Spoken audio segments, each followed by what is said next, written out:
Welcome, everyone. I'm very excited to welcome you to session 7, Abolish the Nonprofit Industrial Complex. And I'll be introducing each of our speakers here momentarily. But first, I just want to welcome you to the session. My name is Sandra Joy. My pronouns are she, her. I'm a member of the event organizing team and the moderator for this session. I want to make you aware that closed captioning is available.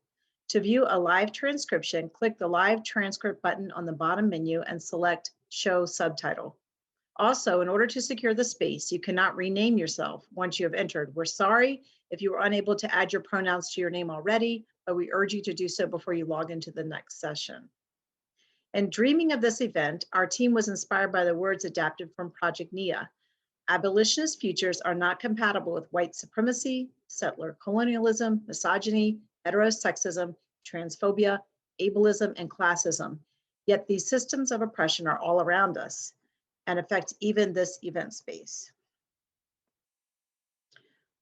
Okay. The hope our team has for this session is that organizers, presenters, and participants, particularly those of us who carry a lot of privilege, are mindful of the differential impacts of power and have the courage to hold to account anyone here who exercises power in ways that enact harm. If one of our organizers removes you from this session, or our intention is not to punish nor to exclude you, but to practice care for the abolitionist community that we are building. So I know our time is very precious, so without further ado, let me introduce our speakers. We have 3 different presentations. I don't know if Judge Von DeWitz is here yet. Let me just introduce her briefly in case she shows here momentarily. What was meant to be the first and may get bumped to later presentation is named Humanizing Justice Through Indigenous and Restorative Justice. Judge Von DeWitz is a youth court judge in Germany who's done research around the world and drafting a book on restorative justice and Indigenous justice. In 1997, she interned at the Truth and Reconciliation Commission in South Africa for 2 months. She wrote her PhD on how Germany dealt with Nazi propaganda after 1945 and a book on how South Africa dealt with apartheid passed. In 2014, she trained judges in Tunisia on democracy and human rights. In 2019, she trained judges, prosecutors, and lawyers in restorative justice in Nepal. Our next presentation is in this section is entitled Beyond Carceral Justice, Reimagining Accountability Through Transformative Justice Practices for Sexual Violence. And the presenter for this section is named Abigail Barefoot. Ms. Barefoot is a doctoral candidate in women, gender, and sexuality studies at the University of Kansas. Her research explores how transformative justice groups address sexual violence, create alternatives to carceral feminist frameworks, and their impact on survivors. Abigail's work has appeared in the Kansas Journal of Law and Policy and the Journal of Critical Thought and Praxis. In addition to her scholarship, she is involved in her community's mutual aid group and provides support for formerly incarcerated individuals as they return home. Last but not least, our third presentation is titled Imagining Abolition Community Justices, Abolition and 500 plus Indigenous Grassroots Initiatives for the Missing and Murdered Indigenous Women, Girls, and Two-Spirit. And this presentation is going to be led by Vicki Chartrand and Isabelle Martinez Gosselin. Dr. Chartrand is a mama and associate professor in the sociology department at Bishop's University, Quebec, the traditional and unceded territory of the Abenaki people. She is also adjunct professor at the University of Ottawa, Criminology Department. Her general research includes penal and carceral politics, modern-day colonialism, grassroots justices, and collaborative methodologies. She also has over 15 years of experience working in the nonprofit, government, and voluntary sectors that includes advocating for and with women and children, Indigenous communities, and people in prison. Isabelle Martinez Gosselin is a recent honors graduate distinction from Bishop's University in Sociology with a minor in criminology. Recipient of the H. Greville Smith Memorial Scholarship, Isabelle was born in Mexico and immigrated to Canada when she was 11 years old. Her personal and cultural background have made her overtly aware of the incredible diversity that surrounds us, yet they have also made her exceptionally cognizant of the possibilities for victimization and criminalization. She's committed to social justice and dreams of making meaningful change. I want to urge the participants who are lucky enough to be here for this presentation to post reflections about the conference as you're sitting in, to hashtag Imagining Abolition 2021. And before I turn it over to our presenters, Sharon Scholl would like to make a comment, and then we'll turn it over to each of the presenters. Thank you.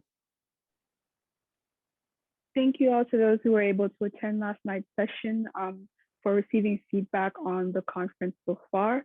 One of the things that one of the interventions for today would be to offer a trigger warning, both for gender and sex, sexuality-based violence, as well as whether it's anti-African or anti-Blackness. We urge everyone to please be yourself in the chat, but do remember that the chat is a record. And so if there is at any point you're uncomfortable with the conversation or you want to speak, please make sure you give us consent as to whether or not you want to be recorded. I will get off camera now and let the panelists go ahead. Thank you. Thank you, Sharon Scholl. Do we have Judge DeWitt's here yet or no? Okay. Not yet. Okay, so we will start with Abigail Barefoot then. If you want to go ahead, Abigail, and take it away. Thank you so much. Yeah, thank you so much. Let me go ahead and share my screen real quick. All righty. All right, can you all see my slides? Wonderful, okay. So thank you everyone for being here on a Friday afternoon, and thank you for the organizers of this conference for creating this space to talk about abolition. I first want to acknowledge that I reside on the ancestral territory of several tribal nations, including the Ka, the Osage, and the Shawnee people. This land acknowledgement recognizes that Native Americans are traditional guardians of the land, and that there is an enduring relationship between Native peoples and these traditional territories. Additionally, my work on transformative justice relies heavily on the often unrecognized knowledge and labor of Indigenous communities, queer communities of color, who were working on these systems long before white academia discovered them.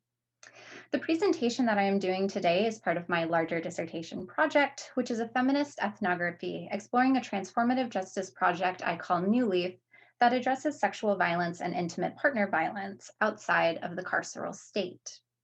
I'm interested in the ways transformative justice challenges carceral logics through abolitionist principles and what can be learned when the tensions between these two forms of knowledge meet.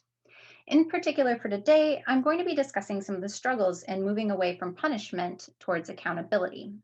I'm first going to briefly talk about what transformative justice is, explain how I use epistemology as a framework to guide this project, and then highlight some of the struggles of accountability as described by facilitators, victim survivors, and people who cause harm when addressing accountability. And then what I find through these narratives is that while all parties agree that behavior change is a vital component to accountability, they struggle to evaluate what change looks like and when it's achieved, which can lead to tensions between all parties. Rather than seeing these tensions as inherently negative, I see it as reflecting alternative understandings of justice, in which is presented as something not entirely achievable in the moment, but as something ever evolving and yet never completely foreclosed, which I'm going to talk about more in my Where Do We Go From Here section. So for those of you who are perhaps a little bit unfamiliar with transformative justice, it's a political framework that seeks to provide people who experience violence with immediate safety and long-term healing, while holding people who commit violence accountable within and by their community. These are highly flexible practices. There's not a one-size-fits-all approach to doing transformative justice. They're highly dependent on the needs of the communities that are using the project. And I want to say that community in this context can mean anything from friends, from activist groups to a geographic location. And these communities are often imperfect, which means not only are they working to address sexual violence, but also unlearn the ways in which they might uphold rape culture in their lives.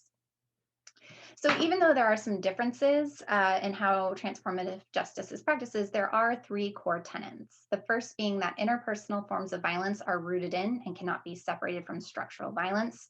So when we're addressing conflict or violence between two individuals, we also have to look into how factors of racism and sexism has influences those understandings of sexual violence.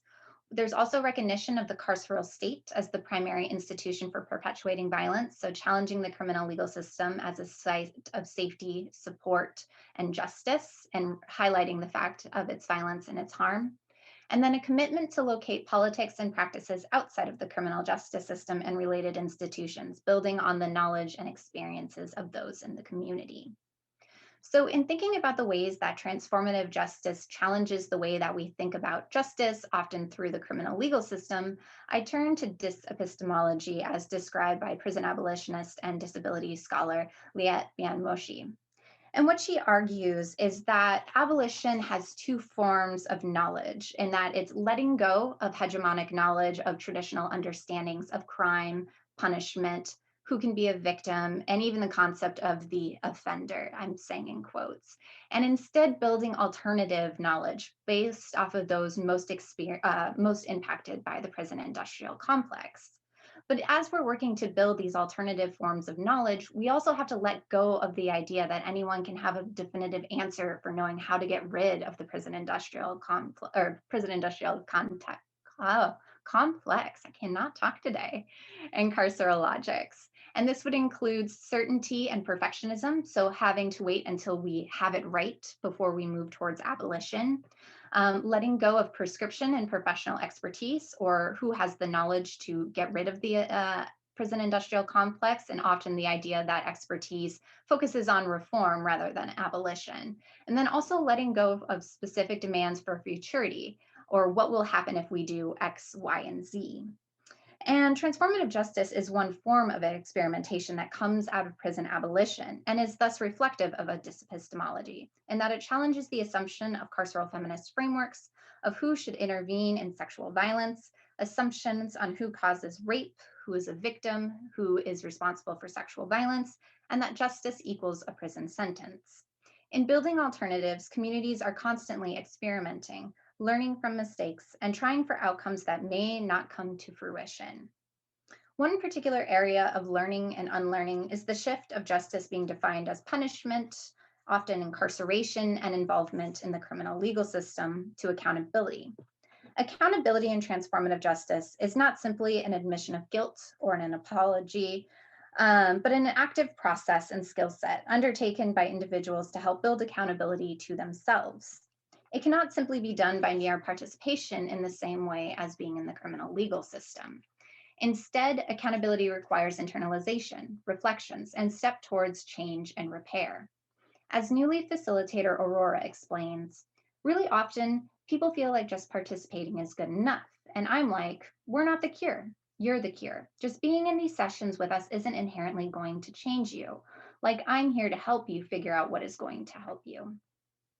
In this way, accountability is not achieved through merely attending New Leaf's accountability programs or something that a facilitator can grant, but a process that an individual must be willing to undertake. New Leaf then is a source of support to help folks engage in the work of accountability.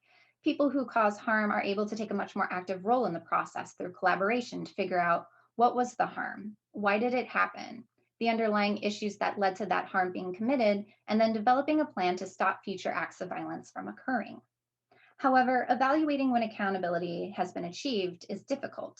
Traditional markers of evaluation and success of programming are often measured in completion and resolution, which do not easily map onto transformative justice programs where the underlying harm may never be completely undone or healed, leaving resolution unsettled. Nor is behavioral change ever actually completed. During an interview with Newly facilitator Emily, I asked them what a successful transformative justice outcome looks like. They responded, it's hard to say, like, are they transformed? Like, I think the idea that they like transform themselves is kind of bullshit. Like, we're all constantly transforming. There's no perfect person. We are all still committing harms, like, all of the time. Emily's dismissal of a finalized transformation reflects that much like unlearning racism or sexism, individuals are constantly unlearning harmful behavior because we live in a society that produces systemic inequality, is steeped in structural oppression. Individuals may never be fully transformed and may continue to engage in harmful behavior, albeit the point is not that this involves future acts of violence. Emily's point also reflects that accountability is not something that is reserved for quote unquote bad people, but an active process that everyone should take, as we are all caught up in a web of harm and violence that we need to take personal responsibility for, while also addressing and dismantling structures of oppression. While facilitators look at these minor steps towards progress, victim survivors can see behavioral change and stopping future acts of violence as a central part of their justice, while also experiencing skepticism and hesitation with it. They often differentiate between what they see as behavioral change and actual behavioral change, often using words like genuine, true, serious. Yet when I pressed them for what a serious or genuine change meant, they often struggled to articulate what the difference was, explaining that they would just know or feel it. Due to the acts of violence they experienced at the hands of someone that they often know and cared about, leads to a lack of trust in that person. Repairing the trust may not always be possible or wanted, nor is it required. However, recognizing behavioral change is then shaded by their own experiences and hesitations.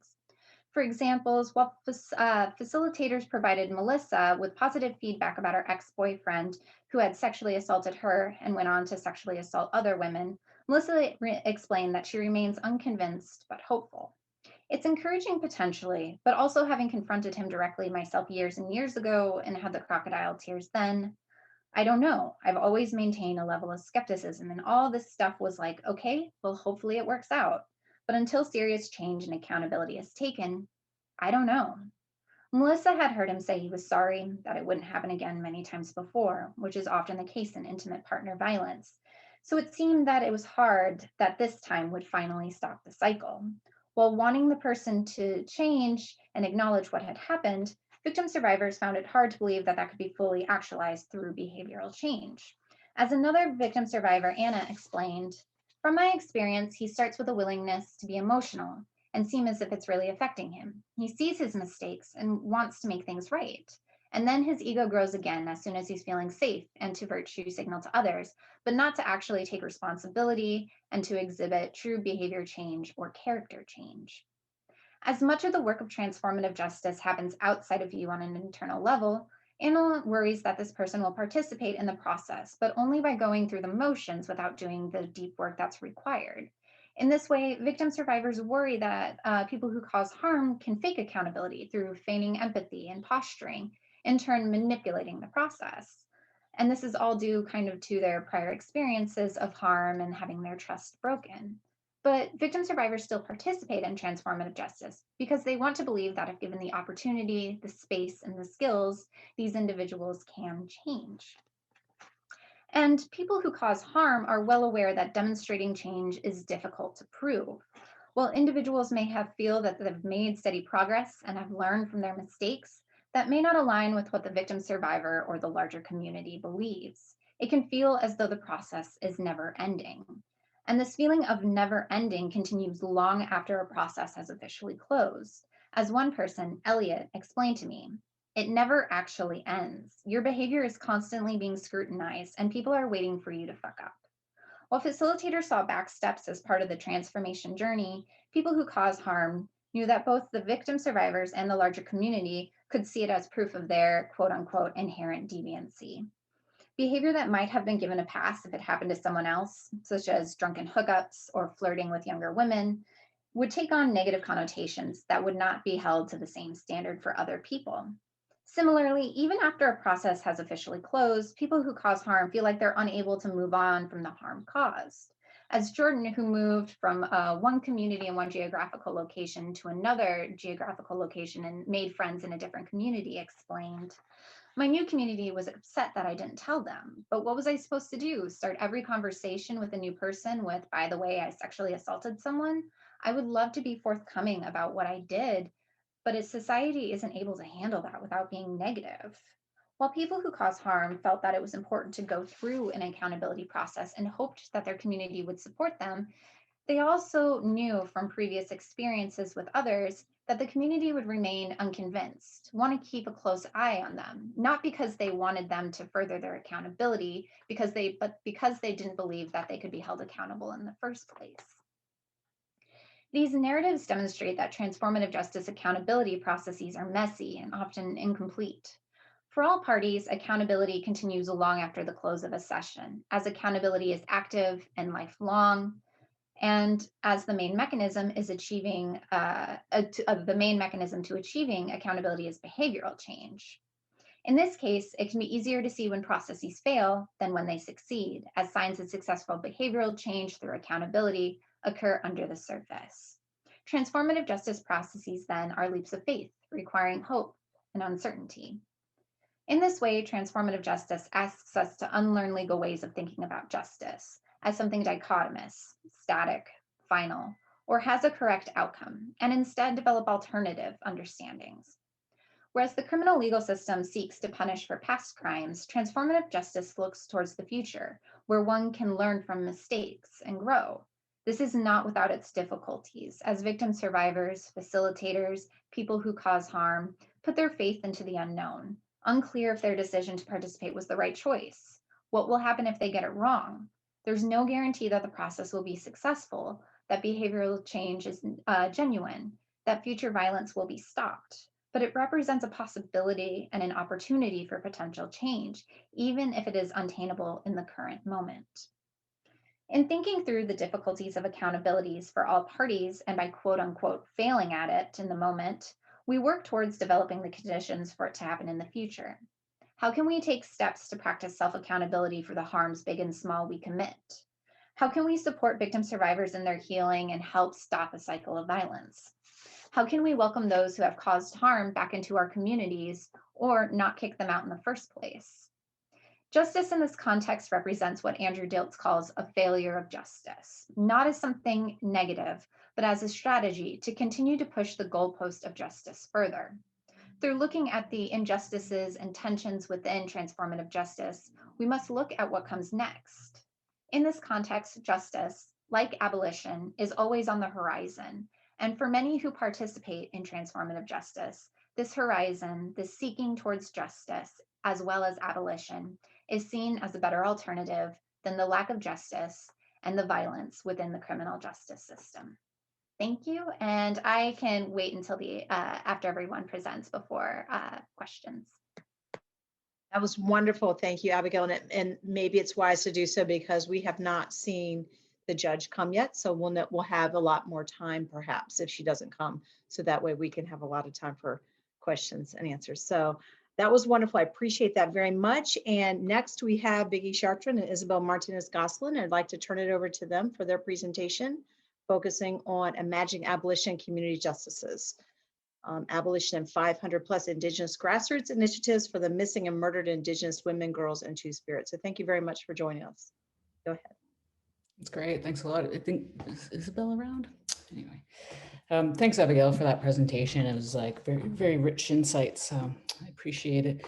And I want to thank the conference organizers and all the presenters and the participants for your time, your energy, and your resource. It's an honor and privilege for me. So I'll just give you a quick overview first, then speak to a few things about, so I'm going to talk about a project that I'm involved in and Isabelle's involved in called the Unearthing Justices campaign. And it's a research project. So I want to unpack a little bit of that and talk about the project. And then I want to look at it and how we're looking at it in terms of conceptualizing justice. But before I do, I'm just going to put in the chat, if I could find it, just a link to the actual to the Unearthing Justice's work that we're doing.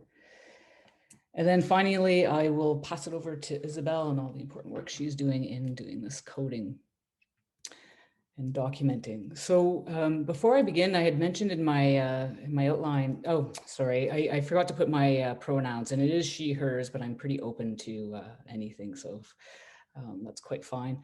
And in my sheet of my bio, I had mentioned that I'm on the unceded, unsurrendered territory of the Abenaki people. And I don't think it's coincidence that, just last night I was talking to my Abenaki friend who was recently just released from 27 years of prison.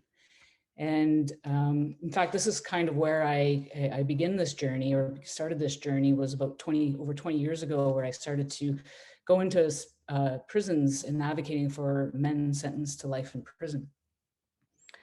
But I was coming at it from an abolitionist, but also an anti-violence perspective, which then which phases me into this kind of work that I've been doing now, where I actually worked at a women's shelter. And in that time, when I was working at the women's shelter, I met a woman named Gladys Radek, and she's a Gitxsan Wet'suwet'en woman from a place what you would know as around Terrace or Morristown in the central interior BC. And Gladys and when I met her, she was on a cross-national walk. So she was walking across the country, raising awareness for missing and murdered Indigenous women. And in those walks, Gladys had collected, she's done 5 national walks, in fact. And in those walks, she's collected over 4,200 names of primarily Indigenous women who have been missing and murdered. And I find it's interesting because, Abigail was talking about how do we interfacing with abolition, and what would we do without prisons or the criminal justice system? And I don't think it's hard to imagine when you go into Indigenous communities and you talk to the families, what life looks like without justice. Because not on one hand, as we see the criminalization of Indigenous people, we also see the lack of protection and lack of access to justice for those who probably need the most protection, who are the most vulnerable. So when I started to talk to Gladys, I actually started working with her. Well, it's a kind of funny story. I ended up leaving the northern BC, and I ended up in Ottawa at a Take Back the Night march on Parliament Hill. And who's there but giving a keynote is Gladys Radek, right? And I'm like, man, this woman is everywhere. So I connected with her, and I'm like, we have to, I really want to work with you and support the work you're doing, because it's brilliant. And so we started working together, and I started helping her on her actual 5th national walk, and just helping with the, mapping the terrain and fundraising and meeting with officials and doing the social media bit and whatnot. And as I was starting to organize with her, what I started to notice was that not only were the families doing this incredible work, they were doing it on their own time and their own resource, but it really started to highlight and conceptualize an understanding of justice.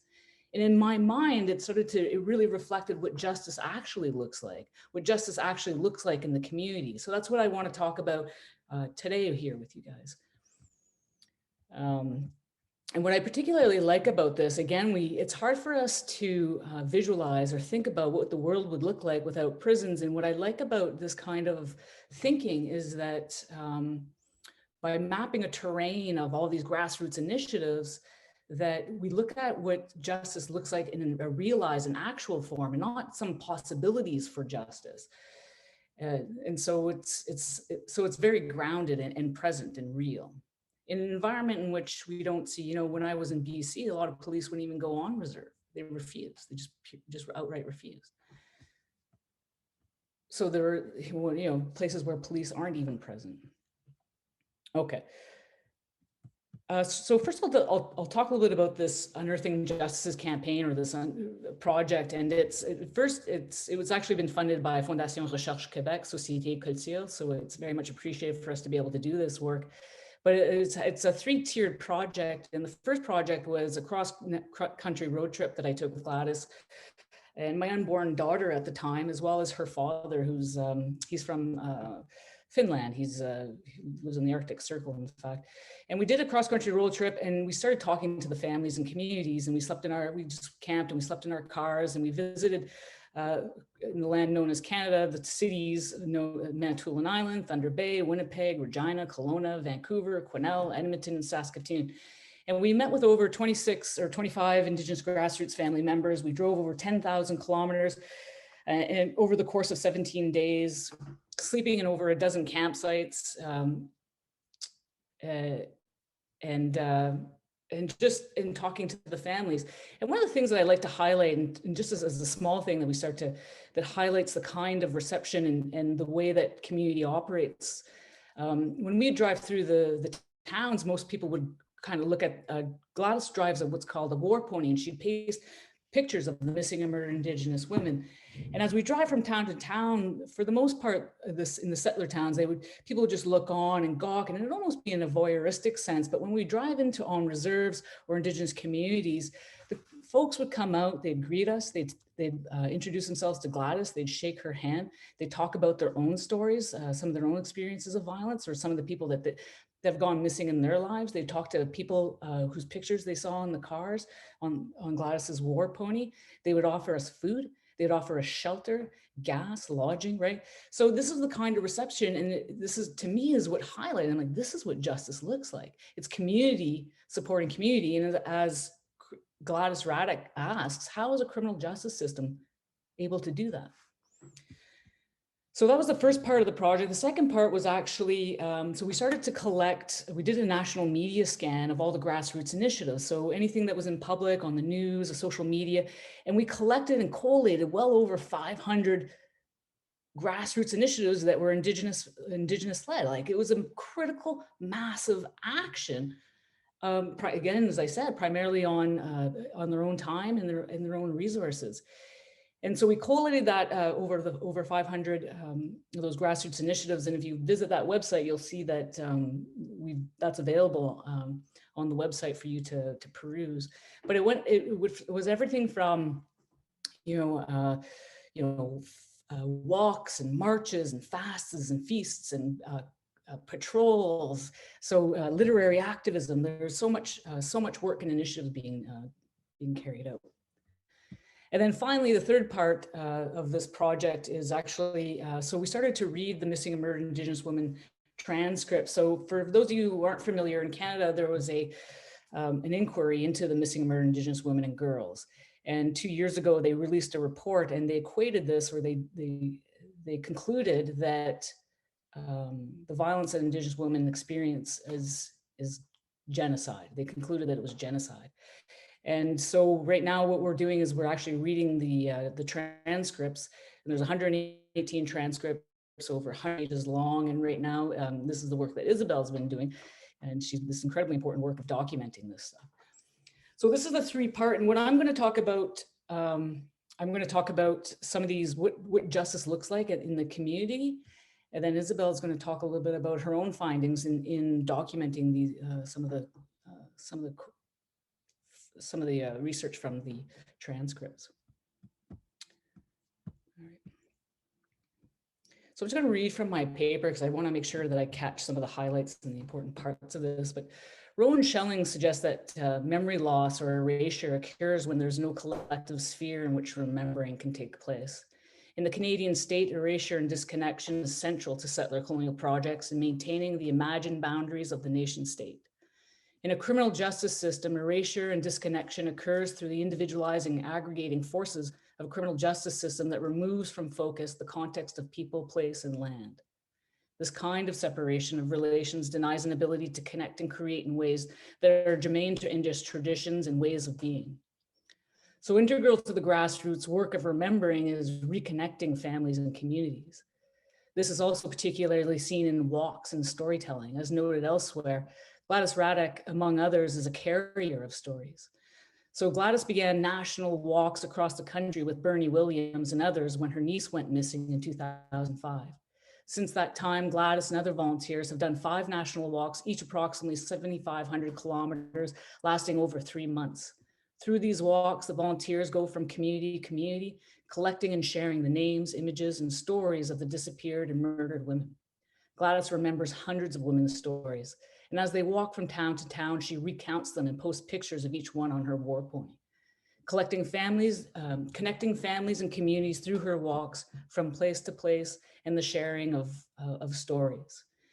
Miosha Goldman points out that speaking, telling, praying, and witnessing assures the power of story to decolonize spatial discourses by reminding us of the connections people have to each other and the life-giving force at work.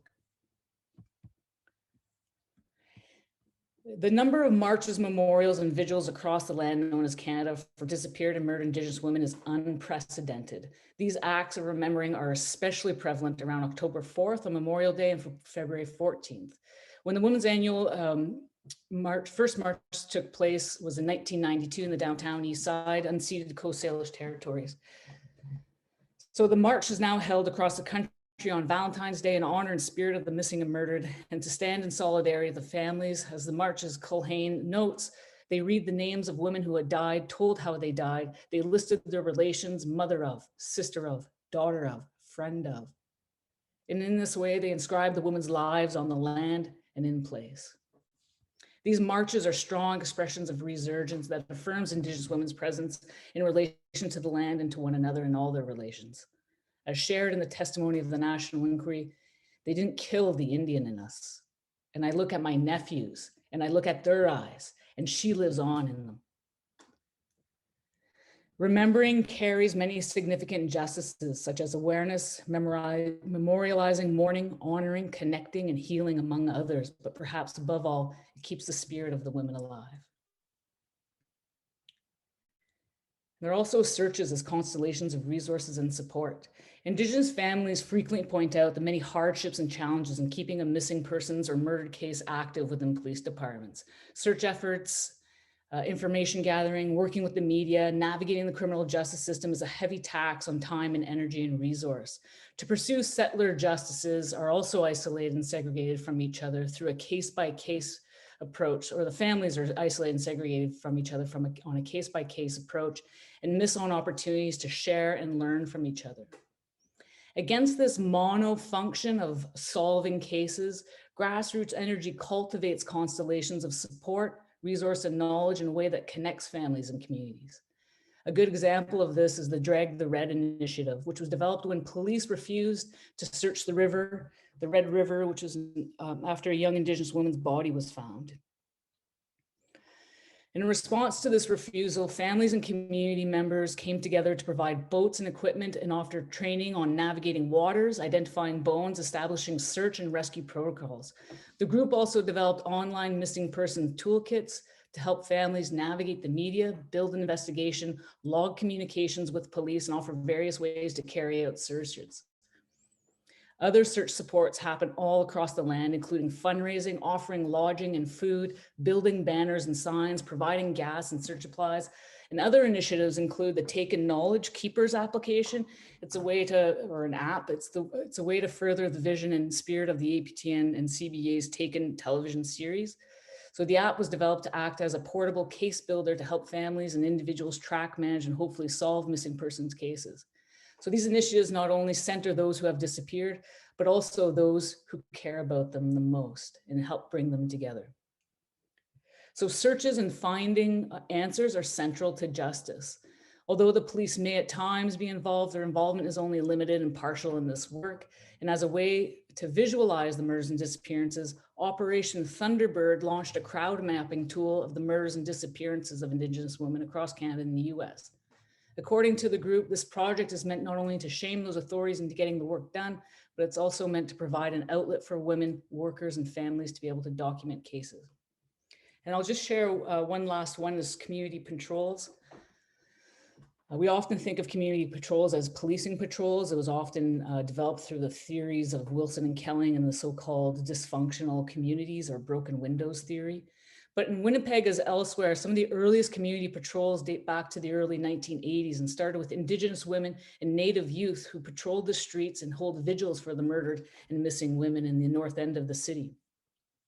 Today, patrols like the Bear Clan Patrol walk the streets to provide personal security in a non-threatening, non-violent, supportive way.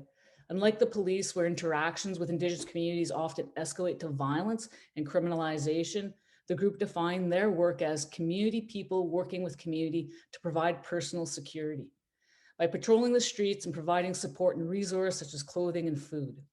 This approach to safety moves from a retroactive and punitive response of criminal justice towards an inclusive membership with an intervention that is community directed and grounded everyday concerns.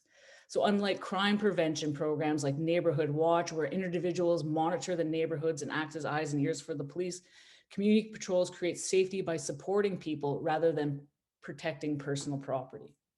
Where community patrols may collaborate with police, crime control is not the focus, but rather support and community building.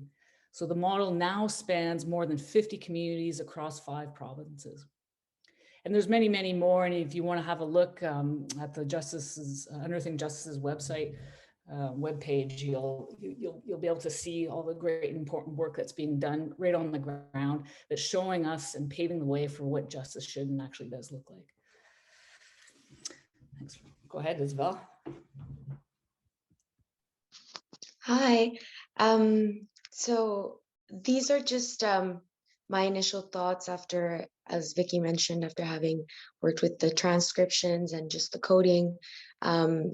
So I'll just dive right into it. As most of you know, when we talk about the abolition of penal systems, I don't believe that, Western epistemologies have allowed us to develop or even think of a framework where we can abolish these systems. And that's simply because they're violent narratives. They're patriarchal, colonial, imperialistic, and supremacist. And that's what our moderator was telling us at the beginning of the presentation. So after I assisted Vicki with coding the transcripts into the National Inquiry of the Missing and Murdered Indigenous Women and Girls in Two-Spirit, I noticed that a theme that kept coming up during my reading was how the speakers, when talking about healing, they linked it with spirit and spirituality, almost as if these two concepts were interdependent and just one and the same. So throughout these conversations that we're having, I think we're beginning to see, or it's becoming clear, how Indigenous knowledge in their approach to healing through relations has an important framework to offer for abolition. I started working at the hospital in mid-pandemic last year. So I guess this is where, this is what's informing my perspective or my curiosity into this issue specifically in terms of the healthcare system. So I think that it's fair to say that most of us get our healthcare from the healthcare system, but this is a place where life and death are in a constant conjunction with each other. So in a country that has effectively established its biopower and necropower over Indigenous people, you can only imagine how the chances for victimization would flourish in a place like this. So what I wanted to talk about in terms of abolition for today is the dismantling, or rather the decolonization of the medical and the healthcare system as well, as part of this practice of healing not only the body, but the spirit and the mind, which emerged as a central theme in the transcriptions. So I just did a bit of research, and what I wanted to look at was the challenges that Indigenous peoples faced when seeking healthcare.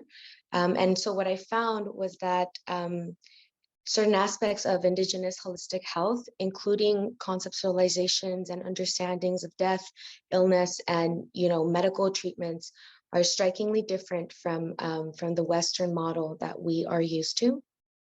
So Calvert, for example, he cites the careful use of avoiding explicit mentions of death and illness in Indigenous languages, as they are thought to be bad omens, which brings or invites death closer.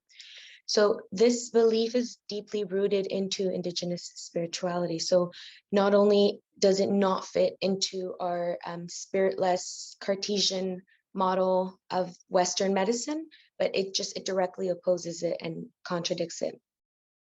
So Section 3 of the Canadian Health Act states that the policy is meant to, quote, protect, promote, and restore the physical and mental well-being of residents of Canada, and to facilitate reasonable access to health services without financial or other barriers, end quote. So when we think about this, we ask, what about spirit? Indigenous cultural understandings of illness are a long and time-consuming process that medical practitioners have a hard time understanding. This was written by Rosenberg et al. So these Indigenous patients, their assertion of their traditional values is absolutely salient. So the only logical conclusion is that without the presence of culturally appropriate services, or of Indigenous individuals with, situated knowledge within Canada's healthcare system, Indigenous people are just not receiving suitable care. And that to me speaks volumes about how deep the roots of this colonizing system go, where people are not receiving care simply because taking the time to understand an Indigenous conceptualization of health is too time consuming. So Indigenous ideas of health and spirit are so tight knit that in order for us to begin to decolonize and to achieve some sense of restorative justice in the healthcare system as well, it's crucial that we understand exactly what it means and how important it is. So Myrna Abrahams in transcript number 91 says, quote, "I do Sundance and I've done a lot of stuff to heal for me because I want health. I want to be a better person. I don't want sickness to take over me," end quote. So she talks about being healthy in conjunction to how that would make her a better person or lift her spirit. So again, being sick is not seen as a sort of a physical ailment, but a personal and a spiritual one. So after considering this and thinking about all this, when we deny intentionally or unintentionally culturally sensitive health services to Indigenous people, I think we're effectively participating in the creation of and the perpetuation of death worlds in and around them. And death worlds are what was defined as in Mbembe as a social existence where populations are, quote, "subjected to conditions of life conferring upon them the status of living dead," end quote. So when we do not or cannot provide services that are in line with what it means to be healthy from an Indigenous holistic point of view, we are essentially leaving Indigenous people to die. And this is why it's of the utmost importance to understand that the medical system and the healthcare system are also violent institutions and have to be decolonized as well. Because without this, the medical world, it just becomes another prison. So right, I think that again, we cannot find the answer to abolition, to our questions and our reconceptualizations of the penal and carceral and criminal justice system through our Western epistemes, because the same framework that bred these issues, I don't think can be used to fix these issues. So I think we need to reconceptualize what it means to be healthy, what health means, and hence what justice means from an Indigenous perspective. Thank you.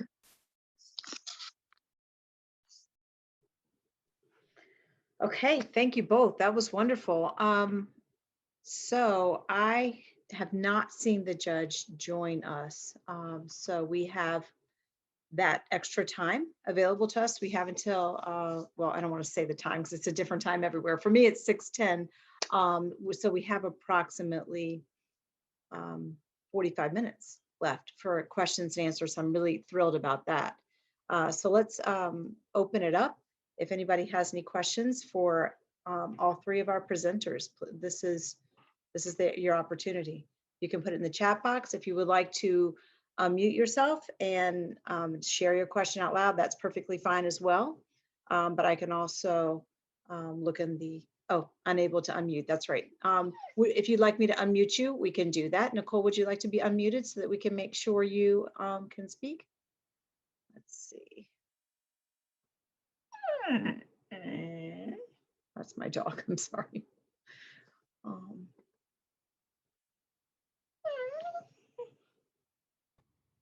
Okay. Got it. Got it? Thanks.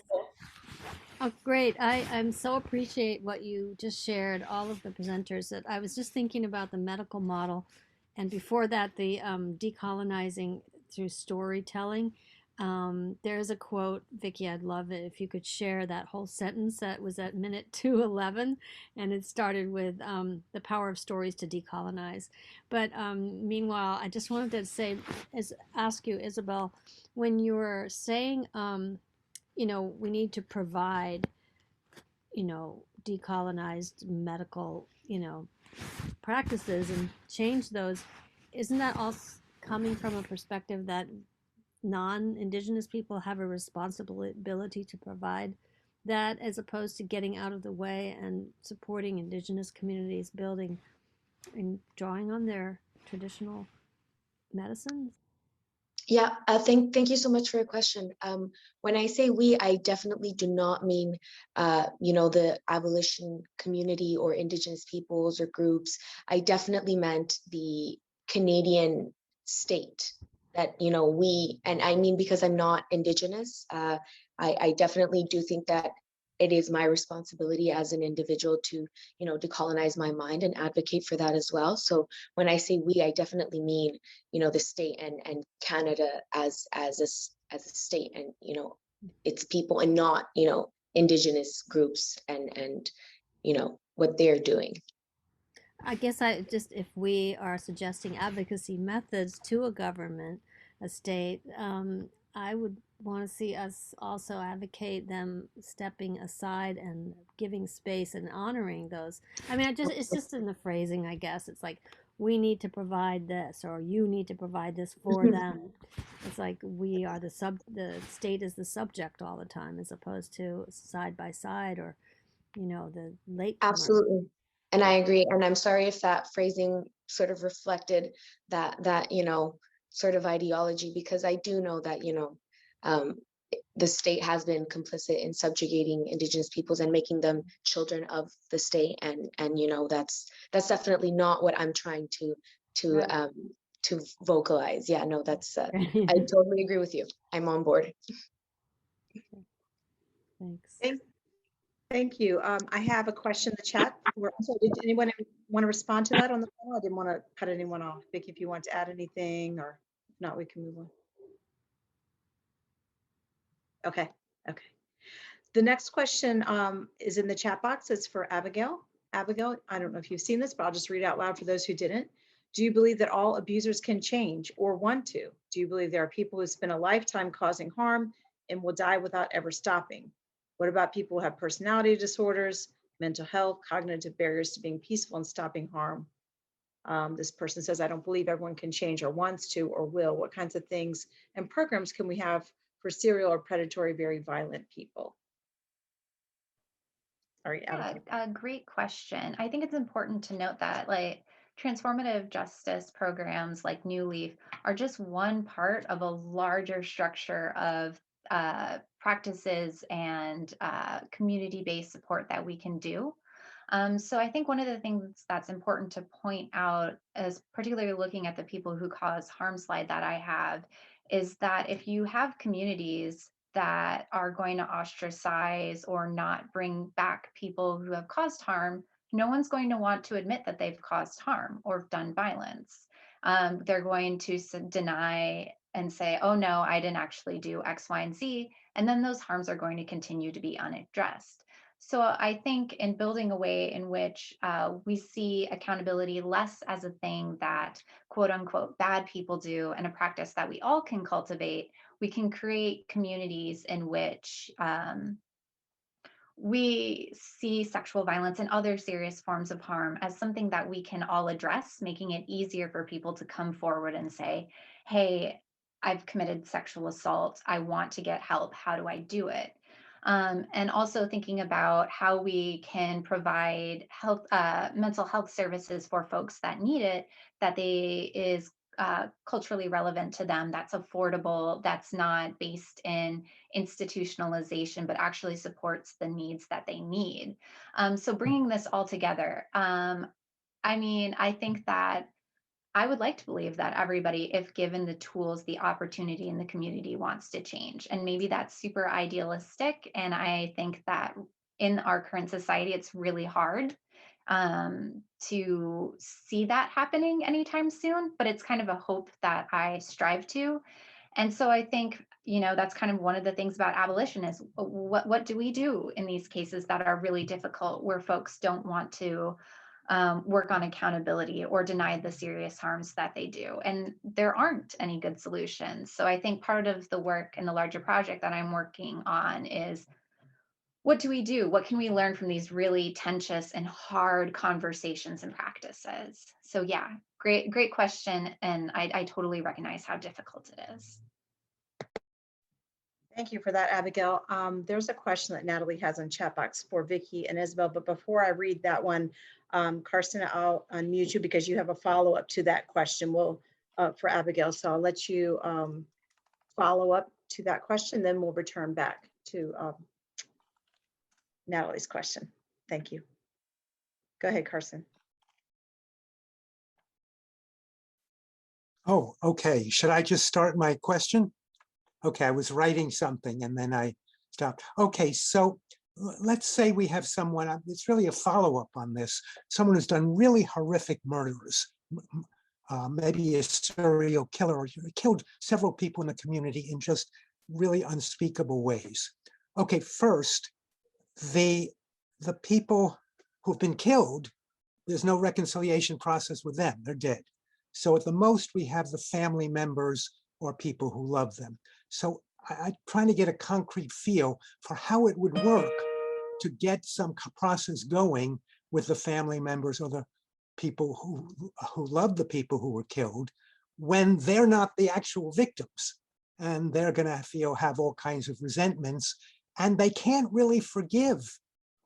The victim could forgive if they're still alive, but they can't forgive. And the second is, let's assume this person is really quite dangerous. So if we're talking about abolishing prisons, and let's allow that we can get some kind of transformative justice going with that person, what do we actually do with that person during the process when they're still quite dangerous, or we think they're dangerous? So I want to get a sort of concrete sense of how transformative justice might work, not just at the moment, but if we really push ahead and say, let's really think out how we could abolish prisons and substitute for the criminal justice system now a whole transformative system. Thank you, Carson. We'll let Abigail address that before we go back to the other question. Go ahead. Thank you. Yeah, great question. I think that there are programs that are more restorative justice based, and recognizing some of the critique of them being very closely associated with the state, of programs in which there are opportunities for people who have committed murder to meet with the victim survivors' families and kind of go through that process together. And I think it's important to acknowledge that when we talk about violence and harm, yes, it's definitely the initial harm of this person committing a serious form of violence against another person, but also the ripple effect of that, right? So if someone I know sexually assaults somebody else or murders somebody, not only am I feeling upset about the victim's survivor and what they went through, but also this person I cared about committed this really serious harm. And then I'm also impacted by that. And I might also need some form of healing, albeit maybe in a different way. So recognizing that, yes, if in cases of murder, that initial victim is no longer there, that families might also have some form of healing that they want to do. And I do not want to speak for all people who have experienced serious harms. But I think that there is this tendency to assume, particularly with serious crimes, whether it be sexual violence or murder, that we assume that everybody wants retribution, that is what they want. But if we look at studies, a lot of folks, even when they receive quote unquote justice through a guilty sentencing and this person's been locked away, they don't actually feel like justice has been served. It doesn't make them feel better. So thinking about actually untangling what would make these folks feel better. Is it retribution? Or is it the fact that if we particularly look at the criminal justice system, which is, all right, deny because you don't want to go to jail. Apart from victim impact statements, you don't really have a chance to communicate with one another, and everything that's done is through channels. How can we actually say, okay, what is it that you need to heal? And recognizing that healing is a lifelong process that does not have an end, but what will make you feel some sort of better? And if we think about that, maybe it will help push our society away from like retribution is justice, but really this wider framework as Vicki and Isabelle talked about. That being said, I mean, I'm honest, I don't know what the best solution to do is in these situations. I think that part of the work of abolition is imagining what type of solutions do we have in these situations. And I want to acknowledge that I don't have all of the answers. I don't know what to do, but I think in looking at these transformative justice practices, we can figure out maybe solutions. So I don't have the answers for this. And I recognize that that's really difficult and really hard. And these are really emotionally difficult situations. And I want to acknowledge that difficulty.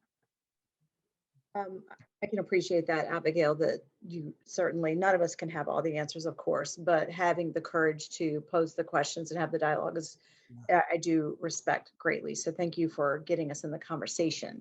I want to go back to Vicki. Did you want to respond to that? I have actually just a thought on what Abigail said. One thing I get from this is that for transformative justice to work, we've got to dismantle the retributive impulse. That is, you said, you know, what do people need? As long as they really need retribution, which a lot of people feel they need, it's not going to work. I tend to think that we're not going to be able to abolish prisons unless we get rid of the retributive impulse. Okay, thank you. Vicki, did you want to go ahead and respond? And then I'll pose the question to you and Isabelle after that from Natalie. Go ahead.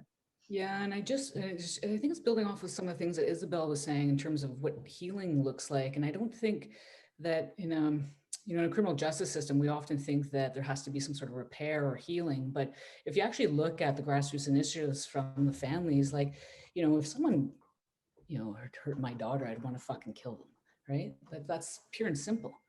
But I know that killing them isn't going to change anything for me. Like, I know that that's going to drive me deeper into a deeper end. And that became really clear with with many of the families that some people get caught up in vindication and revenge for sure, but those who healed, they healed through drumming, they healed through ceremony, they healed through community, right? So those were the forms of healing, and it wasn't through forgiveness or repair that they healed, or revenge that they healed. And that was a really common trend.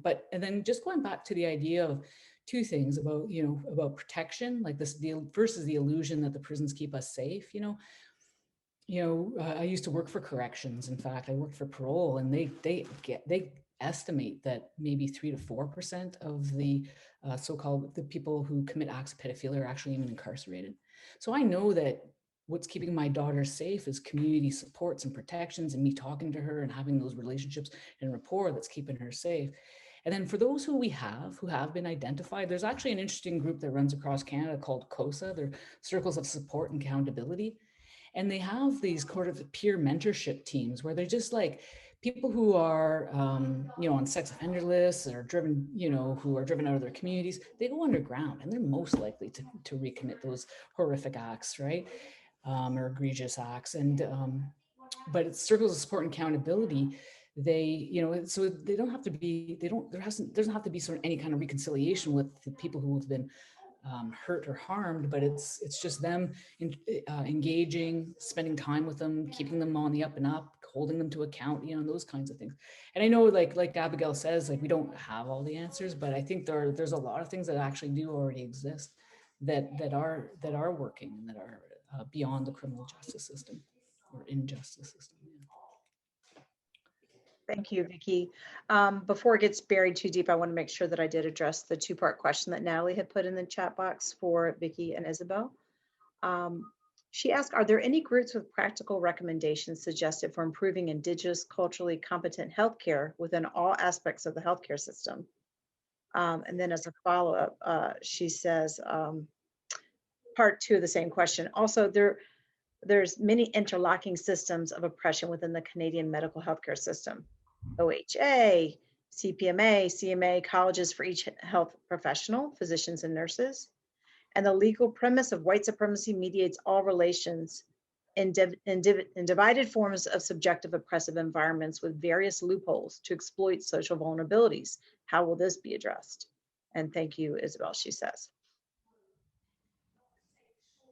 Right. So thanks for those questions. I'm definitely, new to this. I don't have all the answers. I haven't even begun to graze the surface of, abolition and what it really means and what it would look like for Canada or for small communities across Canada.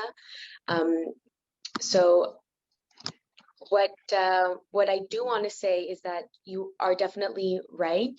There are, several systems of interlocking oppression in the healthcare system, and I started looking into this into the healthcare system with with an abolitionist lens when I started working there, and I heard some comments that were said by some nurses in the ER that just completely shocked me, because I thought, well, this is supposed to be healthcare, like they're supposed to have an oath to protect and to, so I definitely thought that it was a place that was supposed to be not oppressive, but to my surprise, I found that that's not what it really was.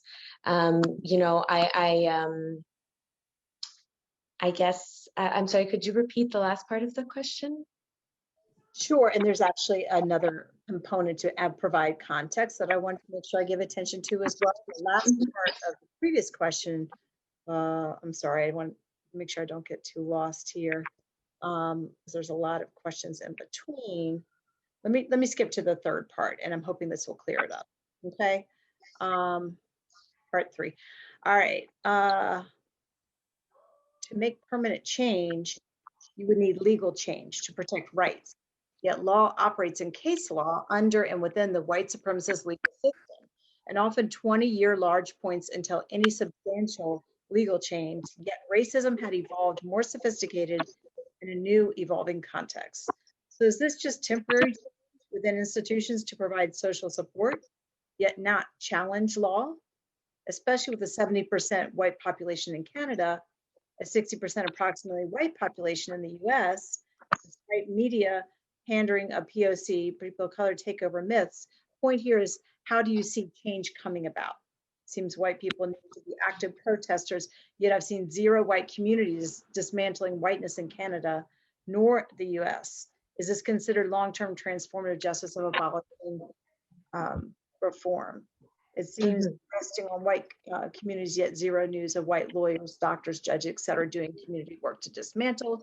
Yet constant narrative of their ankle shaming are speaking up. Thank you for your patience with that fairly long comment, Isabelle. Right. No, I totally understand. I think that we tend to forget that social change isn't something that happens overnight. And I participated in a manifestation, I think, 2 years ago for the femicides against femicides in Mexico. We were in front of the consulate in Montreal. And what I said was, the feminist movement started in 1800 something. And we, as in Quebec, because I'm in Quebec, women only got the right to vote in 1940. So that's 100 years later, or almost 100 years later. So I think that when we talk about abolition and social change and social justice and transformative justice, we tend to want things now. We want to see the change now and have the solutions now. But social justice it's a long-term game, simply because dismantling, colonial and patriarchal systems of thought take a long time, because this is what we've always, and when I say we, again, I just mean, the Western white world. This is what has been done, and there's no other way of seeing things. And so you're absolutely right when you say, there's no white communities advocating about this. Why is that? And that's, because our premier here in Quebec recently, he refused to admit that systemic racism was a thing, was not even a problem, but just an actual phenomenon that is happening.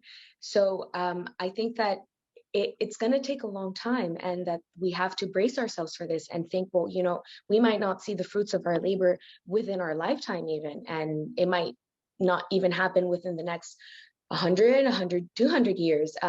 when you look at, you know, social movements in terms of feminism, abolition of slavery, or any other movement that brought about, you know, social change or that transformed our world in a meaningful way, it never happened within a decade. It's always taken hundreds of years to dismantle. So I think we need to, you know, start to realize that this is not something that's going to happen overnight. And she's absolutely right, or they're absolutely right when they say that this has to come from a legal standpoint, that the laws have to change, because laws are reflective of our society. And when the laws change, so does society. It's like sort of like a, you know, a give and take sort of thing. So we definitely need to have those laws change, but for those laws to change, you know, we need to decolonize ourselves and our educational system, and we need to implement these sort of you know, thinkings into, you know, I guess into like teaching like our kids, and not just on a parent children level, but in the institution as the schools, you know. But when your premier refuses to acknowledge systemic racism as a phenomenon, that's hard to imagine. But I think that we need to be patient with ourselves and acknowledge that this is not a change that will happen overnight, and not even perhaps within the next decades or so. And it may take much longer than that, but that doesn't mean that we should stop trying to change things, because, you know, this is definitely work that needs to be done. And if it does get done in a couple hundred years, then, you know, at least we'll be able to say that we were part of enacting that change from wherever we might be at that point in time. Thank you so much, Isabelle. I'd like to read a question that Jade posted earlier on in the chat box for anyone who cares to respond. How do we prevent community patrols from turning to protecting private property and policing like now in the police state?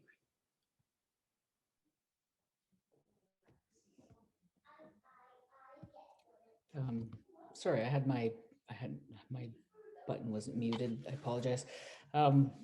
There's one of the folks that I interviewed, and I say these names because they've allowed me to. They're okay with me sharing their names. They've consented to that. But one of the folks that I interviewed was James Favell from Bear Clan Patrol, and he, you know, we talked about how those models have been introduced all throughout Canada now, and what's happening is they'll introduce some of the framework of the model, because they don't want the kind of, they call it pan-Indigenous, like this idea that you can just take these models and apply them everywhere in some sort of templated form. But he'll take some of the frameworks and work with folks to find a model that works for them. But they're really clear about the kinds of models that they're doing, is that it's not vigilante, and it's not the policing of property. So if someone calls and says, oh, there's someone here, you know, I'm worried about them being in my neighborhood, he's like, sorry, man, that's not what we do. What they really do is about is just like, you know, patrolling each other's safety. And it could be something as simple as, I know that, you know, walking someone home, but also just giving somebody a hug. So it could be something as long as you keep the frame, as long as you keep the focus on what James calls it. He calls it as stakeholders, that everyone's a stakeholder in the community, and that they're invested in supporting, protecting, having having the available resources, and people that are not sleeping out on the streets, these kinds of things. So if it's simple as like, keep the bus, like they were taking down just the bus stops, because they didn't want homeless people sleeping in them, like, you know what I mean? So, and he was advocating, leave the bus stops there so that people can sleep in them and be protected. So it's that kind of framework that he's promoting as he goes and he starts helping develop these and implementing these patrols. Yep. But it's a good point, because how do you keep it away from these like highly entrenched frameworks of neighborhood watch and the Wilson Kelling's idea of broken windows, that we need to patrol dysfunction. And really, when you look at, it was clear to me when I did the road trip that the communities were actually more functional than anything. They were supportive, and they congregated, these kinds of things. Excellent, thank you. From Priscilla, here's thanks. Priscilla says, thanks so much to Abigail, Isabelle, and Vicki. Drawing from both presentations, she's wondering if any of the presenters have ideas about what Indigenous practices we can draw from and what specific ways of reconceptualizing health and wellness as holistic, tending to mind, body, spirit can best contribute to transformative justice processes. Anyone?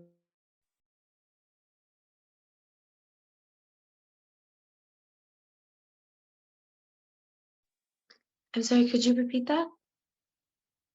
Absolutely, no worries. Sorry. So she's asking if any of you have ideas about what Indigenous practices we can draw from and what specific ways of reconceptualizing health and wellness as holistic, tending to mind, body, spirit can best contribute to transformative justice processes. Mm-hmm. Well, that's a great question. I'm not too sure. I do know that, just reading through the transcripts, some women were saying how drumming ceremonies were helping them. Some were saying sweat lodges. Some were referring to storytelling. So I think that's what holistic means in terms of understanding that there's a whole array of things that that can impact us and as an individual in terms of, again, mind, body, spirit, all of that. These were some of the practices that some of the women were talking about, but there might be more, there might be others, there might be different ones. And, Indigenous peoples are diverse. It's not just one Indigenous culture. They all have different, culturally located practices that are specific to their tribes or their nation. So I'm not sure what that would look like for them, but it definitely, in the transcripts, they mentioned drumming, storytelling, sweat lodges, and walks as well, spirit walks. I hope that answers the question. Yeah, and just to add to that, if you actually go to the Unearthing Justice resource directory, under that, you'll see under healing and ceremony, there's things like, and it's specific to different areas, but all nations healing, moon gathering, healing for families of murdered and missing people, baskets for families, blessing ceremonies, day to honor families, family members and community heal, family gatherings, healing by beading, healing circles, healing the streets smudging, honoring our voices, right? And it goes on, they have so many practices of healing and building spirit and connecting. So, and and on the resource directory, there's links to we link to every activity as well. So if you can go in and explore a little bit more if you're interested. Excellent, thank you. I don't know if you've been able to see the chat box, Abigail, but there's a series of questions from A that essentially, I'll read the shortest one that encapsulates a lot of what she's saying. They are saying, what does abolition look like for people who refuse to stop being violent? And then there's more there that you may have already read that you might want to respond to as well. Yeah, so I responded to part of that privately, in which I would definitely want to recognize, that individuals deserve safety and not to be afraid for their lives. And if people are dangerous, we definitely need to come up with solutions to address that violence and keep people safe. I think that's a big part of transformative justice. And again, I don't have all the solutions. And I definitely am not about minimizing violence that people have experienced. I think in these serious crimes that happen is thinking about how, and in a way, it's difficult because I don't have all the solutions. I think part of it is working towards preventative. So how do we engage prior to violence escalating, right? So checking in on folks and building community, so that if we're like, hey, I'm feeling unsafe, who in my community can I turn to that they can maybe help out? And I totally recognize that communities are imperfect and not all of us know who we can turn to, or the people in our communities are not safe people to turn to. So I think I don't have the answer. And I think that's one of the difficulties of doing transformative justice work is what do we do when it feels like transformative justice isn't working, or we don't have the opportunity to do that work? So I want to recognize that that is very difficult, and I don't have the answers, but I'm hoping through other work with activists that we can figure that out. Great, thank you. So for any of the presenters, another brief question that someone has here is, what role do religious organizations carry on abolishing prisons? Do you want to care to respond to that? I'm not as familiar, but I can speak somewhat from the Midwest context, in which one of the main organizers in my area of Lawrence, Kansas, that challenged the building of a new jail was our religious coalition. And thinking about the ways in which we can look at, and again, I'm not religious, so I can't speak to what that exactly looks like.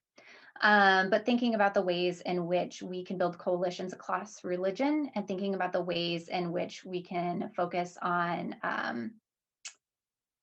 less on punishment, and thinking about what would Jesus do and what are actually the teachings. But again, I am not religious, so I can't necessarily speak on what particularly the roles are, but I do know that they've been very active in my community in challenging jails and prison.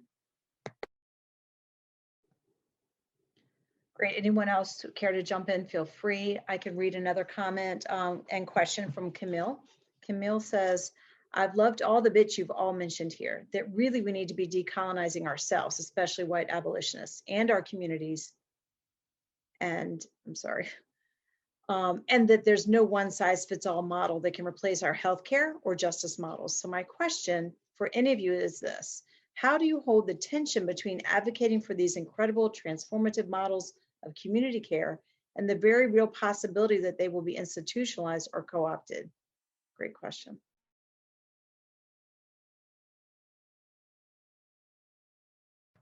Yes, it is something that I struggle with all the time. Particularly, I started off doing my research within restorative justice, and then I kind of shift towards transformative justice because I am interested in prison abolition, and seeing the ways in which restorative justice has not only kind of been co-opted as kind of a reform program within the criminal legal system, but also colonized, in which it's like, who are the folks that are doing the restorative justice work? What does it mean that now we are requiring programs or certificate of knowledge that has been done for generations by Indigenous folks?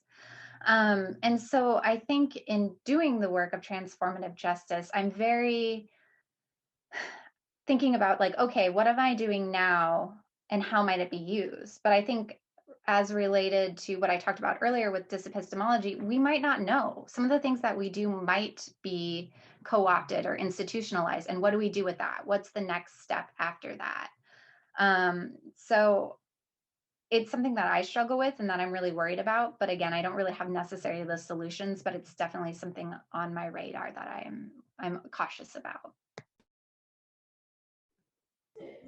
Yeah, it's a good question, and I often think about how, like, how Indigenous traditions and knowledges and they're always in direct tension with colonialism, not just because they're different, but because they've always been targeted for elimination. So they just inherently exist in direct tension and conflict with colonialism and other kinds of colonial logics and institutions. So for me, it's really about self-determination and sovereignty for Indigenous people as a framework that will always exist in direct tension, and therefore it could not be like it does get co-opted, but not I mean, certainly Indigenous traditions get co-opted, but not if we're looking at it through a lens of self-determination and sovereignty.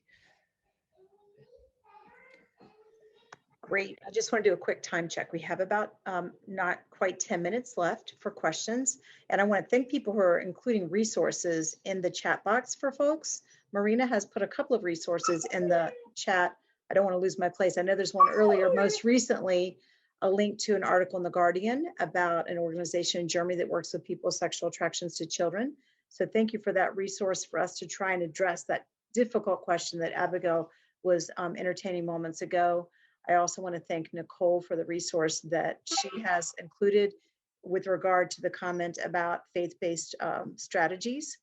And there's a organization that works on abolition that's faith-based. So I appreciate that resource, Nicole, as well. So I see a lot of wonderful dialogue and conversation offering different perspectives in here. I want to make sure I'm not excluding any questions here. If anybody has a question that I overlooked, please feel free to let me know and we'll unmute you so you can say it or you can retype it. Are there any other questions?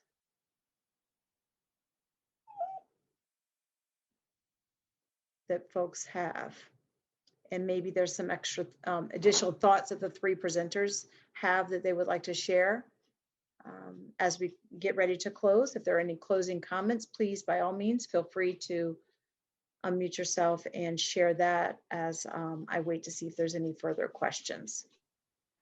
Just a big thanks to everyone for your energy and presence today. Like really, it's appreciated. Yes.